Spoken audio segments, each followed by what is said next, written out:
When you think about consequences, the unbelievable consequences of winding up on the street, and the idea that that's done in 90 seconds, it's almost hard to believe. But that's the nature of what housing court currently looks like.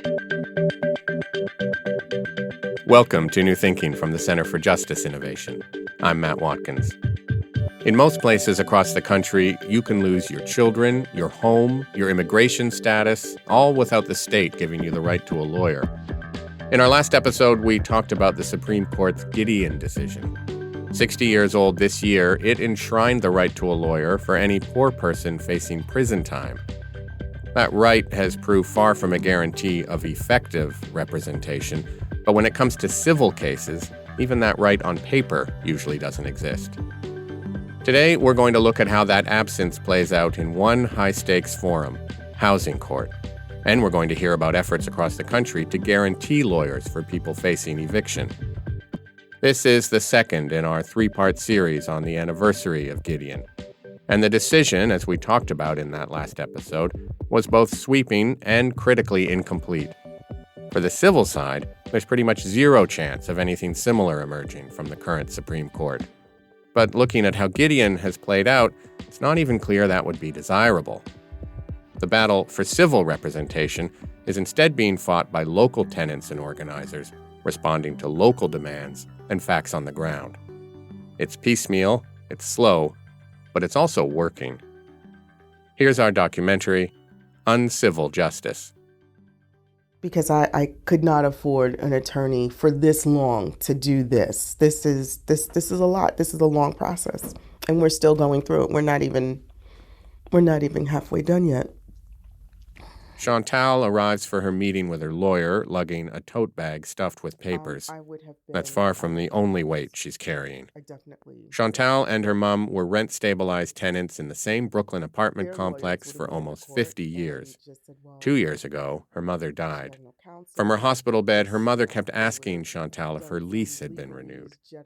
Their building had recently been bought by a large investment company. When Chantal reached out after her mother's death to say the lease would now need to be in her name, the company responded with condolences and a 10-day notice. Vacate the apartment or we'll take you to court. So I received the notice and I am stunned. I'm like, okay. So I'm thinking in my head that I don't need counsel. So I didn't have a lawyer. And then I go to court. Someone who from legal aid is walking around. She's like, do you have a lawyer? And I'm like, I don't think I need one. And she's like, well, let me look at your paperwork here. And she looked at my paperwork and she's like, you need a lawyer. You cannot, there's no way you can do this. Sounds like a succession case. And I'm like, what is that? I had no idea. So she tells me, fill this form out. We're going to get you a lawyer. And that's how Mimi Rosenberg walked into my life. And I'm grateful that she's my lawyer.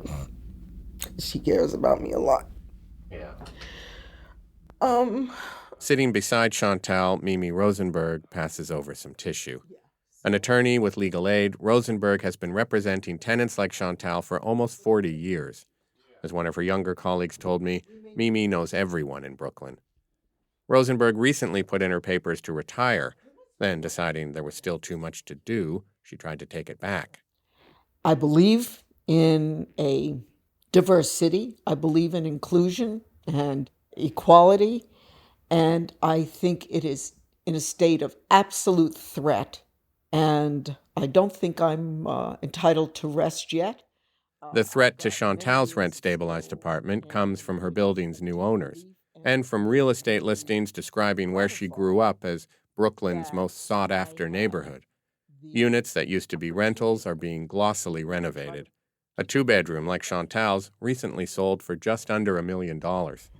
Yeah, so you must feel right now like you have a nice place to live, two-bedroom, at like a reasonable rent. And you're being told, nah.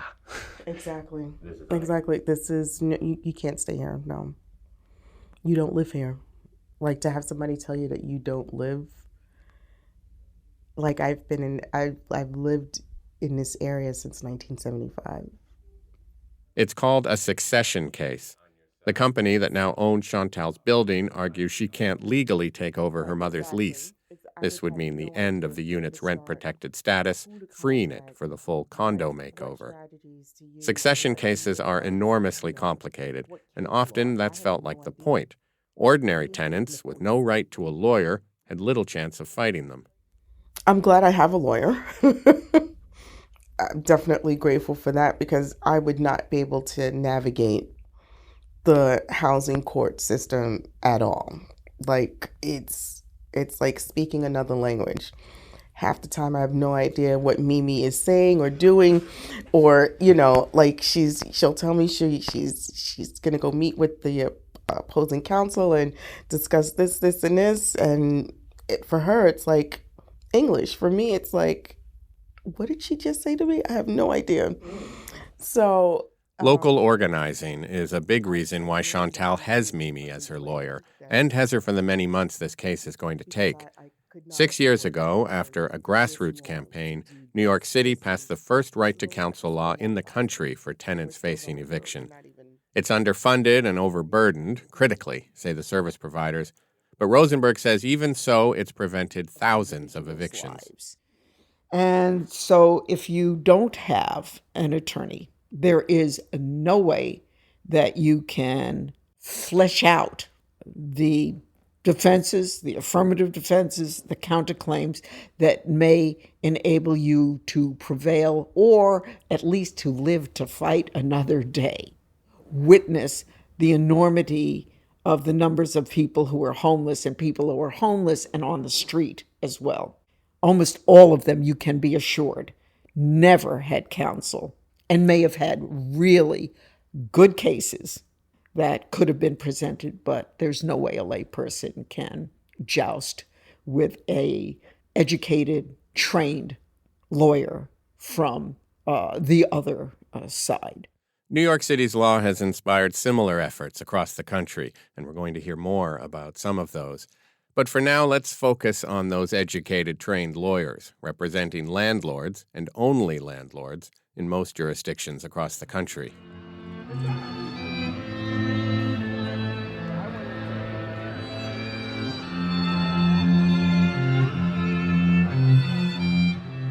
The day I visit Naqib Siddiq, a lunch hour string quartet is playing Leonard Cohen's Hallelujah in a courtyard of Brooklyn's Metrotech office park.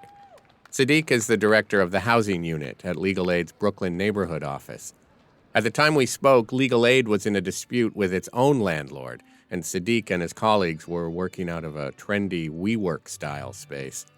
It's an odd setting for public defenders. In fact, 3 decades ago, an entire low-income neighborhood was demolished to make way for the complex we're in. With her long memory, Rosenberg refuses to work out of the space.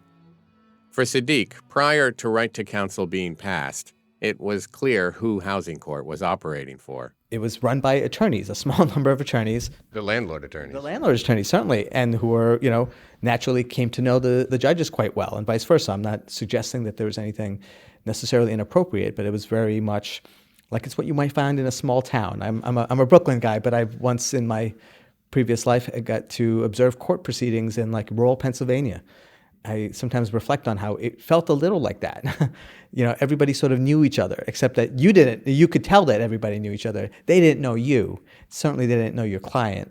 And there was a kind of feeling of outsiderness, even though every single day it's mostly poor people and working class people who are there. And the housing courts really are finding themselves unprepared to deal with the idea of having representation on both sides, that they actually have to hear both sides of the story. That the eviction is not. That last voice belongs to John Pollack, the coordinator of the National Coalition for a Civil Right to Counsel. I asked him, tenants without lawyers are obviously in an unfair fight. Can judges intervene, at least to ensure some procedural fairness? The problem is they're not allowed to really go very far down that road because it comprises their neutrality or at least that's how they've interpreted the rules.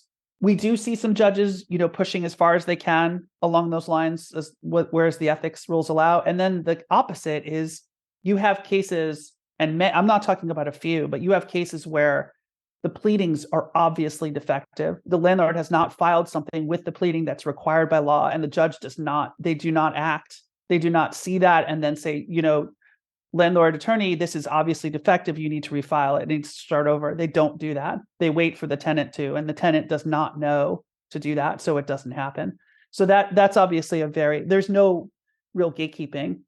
And just to give an anecdote I talked to one judge in a state where she told me that she was a new judge in housing court, and she was advising tenants in court. She said, that when they showed up unrepresented, she said, it'd be good if you got a lawyer.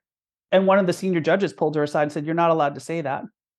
I mean, that's how far this sort of problem goes with the way that their roles are interpreted. The combination of New York's example and local organizing and advocacy means the right-to-counsel movement is spreading. 17 U.S. cities, 1 county, and 4 entire states now have some version of a tenant right to counsel.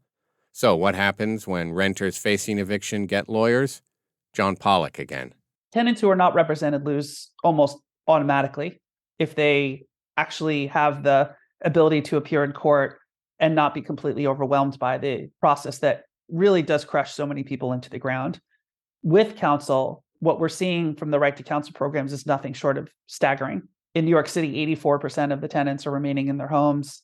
In Cleveland, 93% of the tenants are avoiding eviction or an involuntary move. In Kansas City, in the first 3 months of the program, the eviction rate dropped from almost 100% to lower to around 20%. Everywhere that the right to counsel is being rolled out, it's proving what we already knew from decades of data looking at representation by legal aid. Organizers and tenants secured New Orleans' right to counsel law last year. New Orleans has a stark housing affordability crisis, made worse by all of the short-term Airbnb rentals taking housing off the market.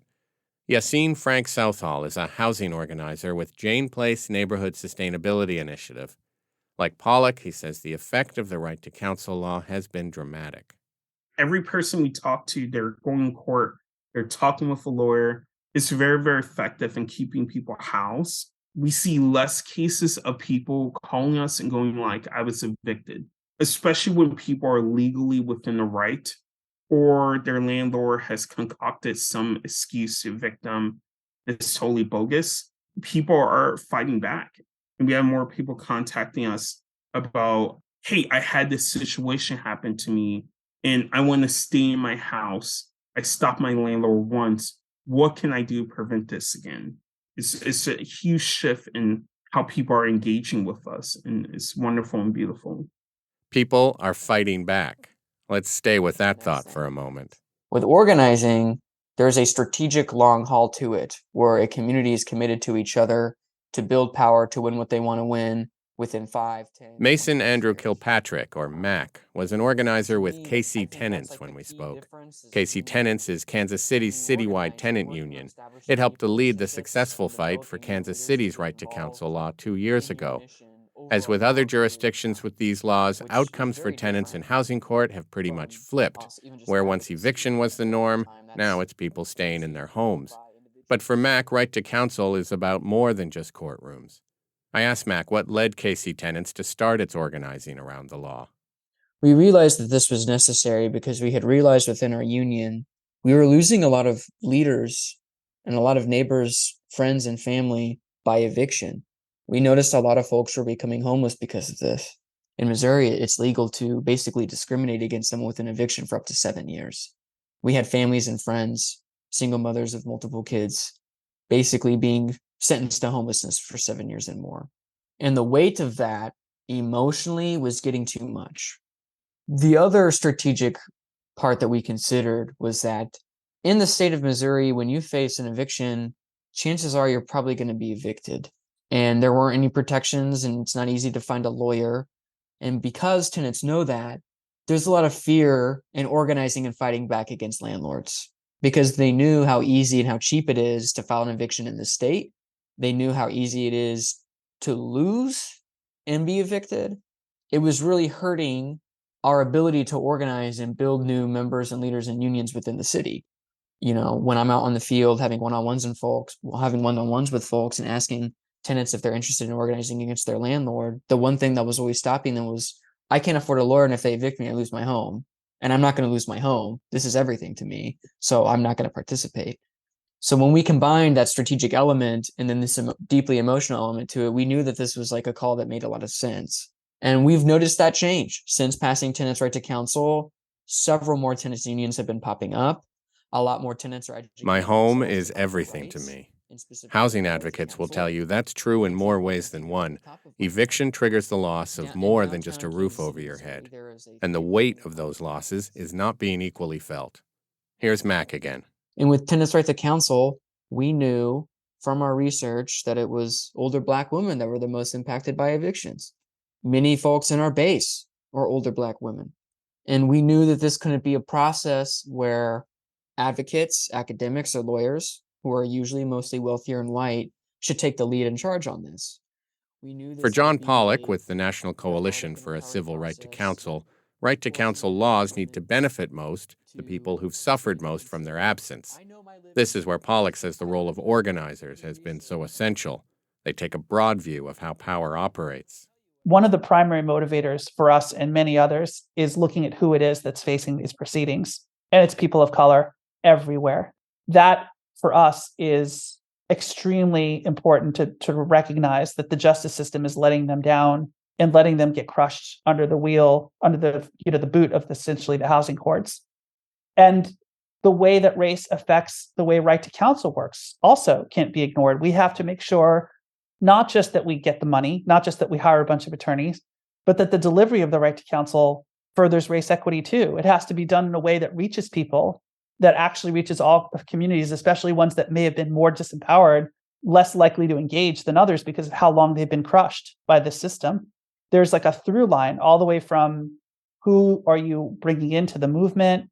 Are you activating voices? Are you giving people power to speak? And then are you implementing the right to counsel in a way that they continue to have a voice and that they are reached essentially and empowered in the way that right to counsel is delivered? Organizers will tell you that, right to counsel can do, if it's not done right, it can disempower tenants. And that would be a disaster. We can't have a system intended to change things that actually is in partly furthering the sort of race and equitable, nature of our justice system. Disempowering tenants, particularly tenants of color. For too long, that has seemed to be the primary effect of many housing courts. Here's Naqib Sadiq again, the director of Brooklyn Legal Aid's housing unit. The experience of being a poor person, and housing court, let's face it, is a poor person's court. It's a poor woman's court, right? And I got to work in federal court once in Manhattan. That was a rich man's court, and I would like the same deal for our clients. In poor woman's court here in Brooklyn, that it doesn't feel the same. It doesn't feel there isn't the same level of dignity, the same level of information or honesty, even, or process and decorum. It's shabbier. It's noticeably shabbier. You can feel it. And I think right to counsel, I do think that is one of the jobs of the right to counsel attorneys and the organizations to be like, no, we're gonna be professional about this. We're not gonna just shout and you just tell me to go do this and I have to come in and do whatever you're saying and you don't have to explain anything to me or what my other options are. That's not right. That's just not right. I wouldn't want that for my mother or anybody I cared about. Neither would you, judge. Neither would you, landlord's lawyer. So why this woman? Why should she get something lesser? And here's the thing, giving people that something lesser, the shabbier process that reliably leads to evictions, well, studies show it actually ends up costing cities more money than right to counsel would, a lot more. John Pollock explains. Evictions are very expensive for communities. If tenants are homeless, they need shelters. There's going to be, if you have, like unsheltered homelessness, you're going to have people who are arrested, incarcerated, prosecuted. All of that is very expensive. A homeless shelter over the course of the year is very expensive. There are mental health costs associated with eviction. There are education costs for homeless children. There are unemployment costs. There's foster care costs for children that are no longer in a stable home and need to be in foster care. Those costs easily dwarf the cost of a right to counsel. Yet many right to counsel programs say they're underfunded, sometimes critically so. That means there are still tenants going without representation, or without the kind of representation that can do more than play defense. Attorneys for tenants prevent evictions. That's being proven in housing courts every day. But the threat to poor communities is bigger than any individual case. Discriminatory zoning laws, landlords with unfair practices across multiple buildings. A well-funded defense system could take on those cases as well. But instead, Brooklyn Legal Aid's Mimi Rosenberg says, like their colleagues on the criminal side, housing attorneys are mostly just trying to keep up. It's almost the equivalent of accepting a plea bargain. Here in the housing arena, it would be, gee, I really should go to trial on this case, and I really should try to get a major abatement and consequential damages and actual damages. Whoops, don't have the time, have too many clients, so I will just settle for making sure that the person was not evicted, but I will not necessarily hold the landlord's feet to the fire if that is what should have been done. So right to counsel needs to be extended so that poor communities can actually tackle affirmatively and bring suit against many of the things that are driving them out of their neighborhoods. If the goal is preventing evictions and everything that comes with them, the good news is that right to counsel is working, and it's spreading local victory to local victory. John Pollock. The thing that's so amazing to me is like it started in New York, yes, and San Francisco and Newark. But, I talk to people now in Oklahoma and Kansas and New Mexico and Mississippi. I mean, there's interest everywhere now. Like everyone is seeing this as something that they can win this. They see, yes, this is winnable. This is a winnable thing and it's effective. And that's why I think there's so much excitement about it right now. And I just want to say something else. I'm not Mimi's only client. For Chantal, trying to stay in the building where she grew up with her mom, right to counsel has meant a shot at what she considers to be justice. And it's meant Mimi, her defender.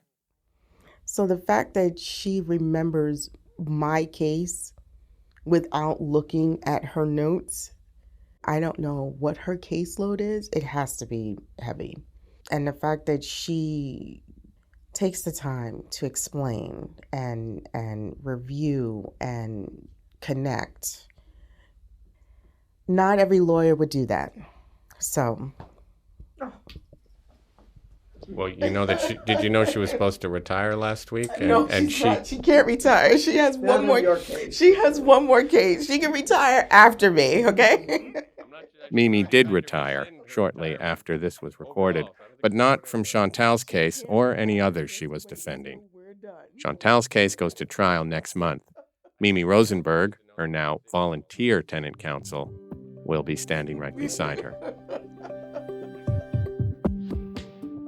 That was our documentary, Uncivil Justice. It's the second in our series on the 60th anniversary of the Supreme Court's Gideon decision. Scroll back in your feed for our first episode, and before this year is out, keep your eyes open for our final episode on the failures of Gideon and the rise of mass probation. For more information on what you heard today, click the link in your show notes or go to innovatingjustice.org/newthinking. Our thanks to Arnold Ventures for their continuing support of our Gideon at 60 project. Today's episode was edited and produced by me. Julian Adler is New Thinking's executive producer. Samia Amin Mia is our director of design. And Emma Dayton is our VP of outreach. Our theme music is by Michael Aaron at quivernyc.com. This has been New Thinking from the Center for Justice Innovation. I'm Matt Watkins. Thanks for listening.